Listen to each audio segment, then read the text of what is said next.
participatory research with the women leaders, panchayat, sarpanch, then what do? We try to find out why they are not able to exercise the leadership. What happens when they are unable to exercise? So it is they who are generating the facts that why they are not.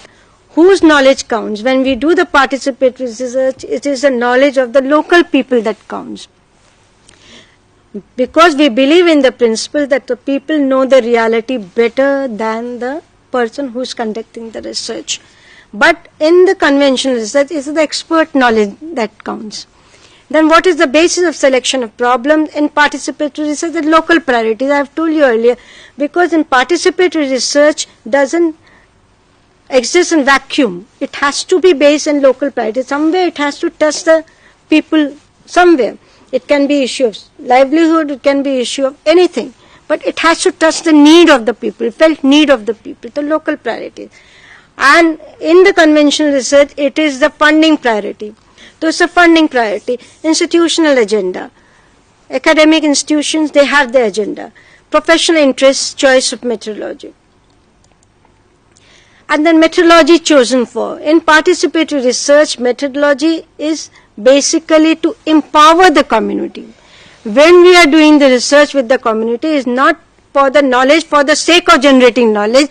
Knowledge is being generating because we want to empower the community.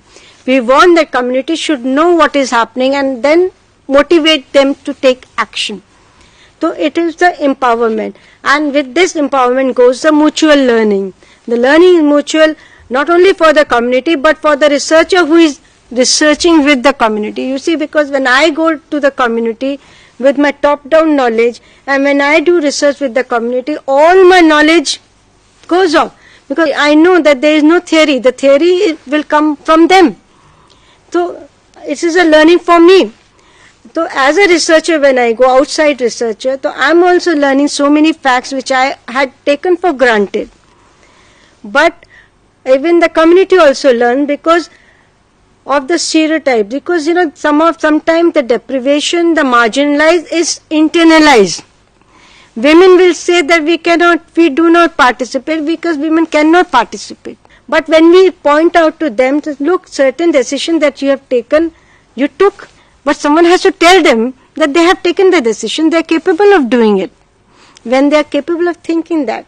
So these are the certain things that women, since they have internalized their oppression, they internalize their thing, so they think that they cannot do it. So that participatory research helps them to learn these facts, that they have the potential in them. In conventional research, it's just the opposite. It's disciplinary convention. If I am a political scientist, so I will analyze the political way, in the political framework. So like a political scientist or an economist or any social scientist would not accept participatory research because it does not fall into the so-called framework of the conventional research, because there is no statistic, there is no survey, there is not a method to say that this is a reliable study, this is a valid study. There is no method to prove. So they don't approve of participatory research as such. And the emphasis is on objectivity. Participatory research is just the opposite. It emphasizes on the intersubjective experience, experiential knowledge. It's very much subjective.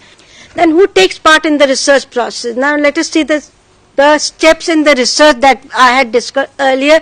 Problem identification, participatory research, local people, conventional research, the researcher. So it's a top-down process, it's a bottom-up process.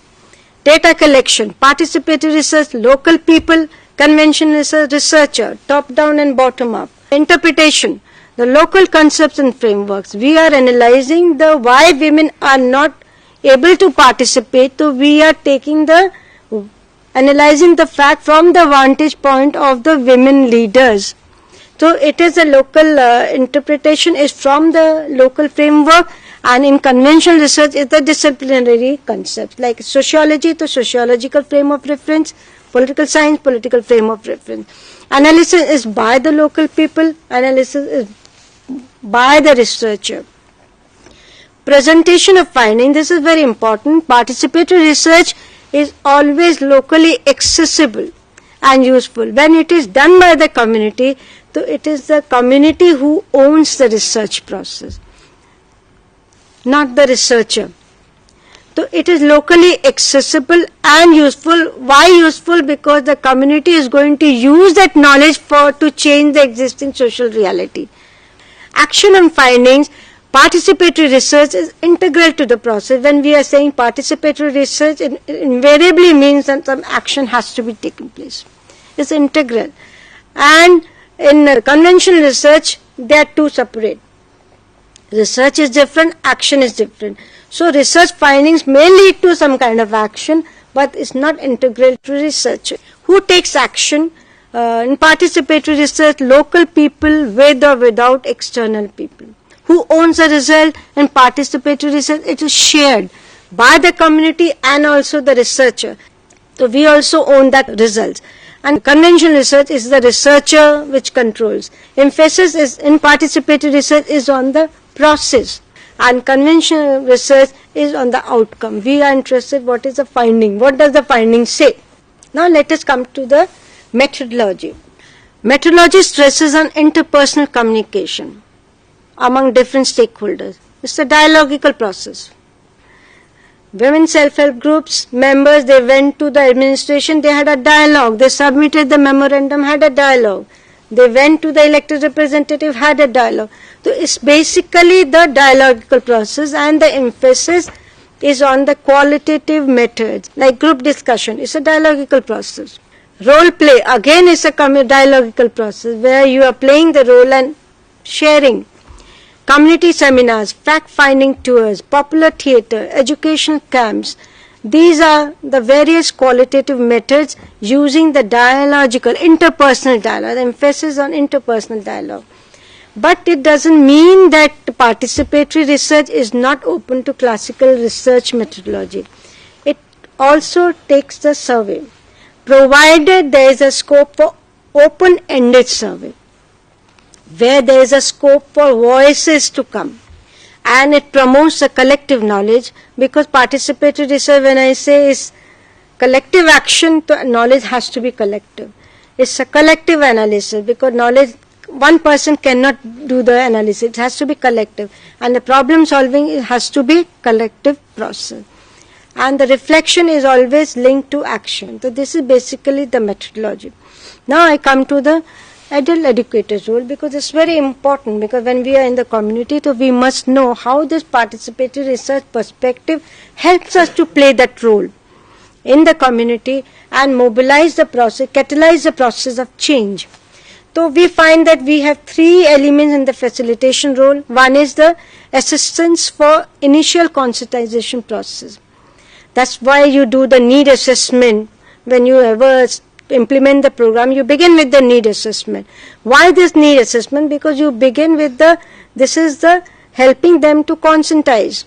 This is a conscientization process where they are reflecting, this is their need. They are trying to identify their priorities. Perhaps they will not know what their priorities are.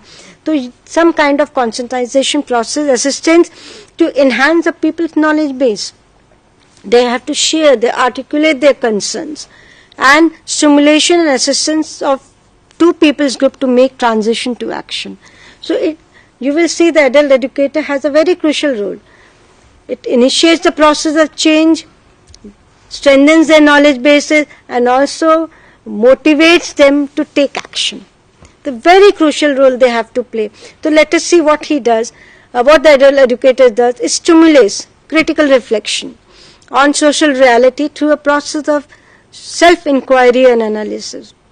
Then adult educator enables to become aware of one's interests, values and identity. When we say that women leaders can exercise the leadership, that means we want women to respect themselves, that they are leaders and they need to exercise the leadership, but they need not worry what men will say.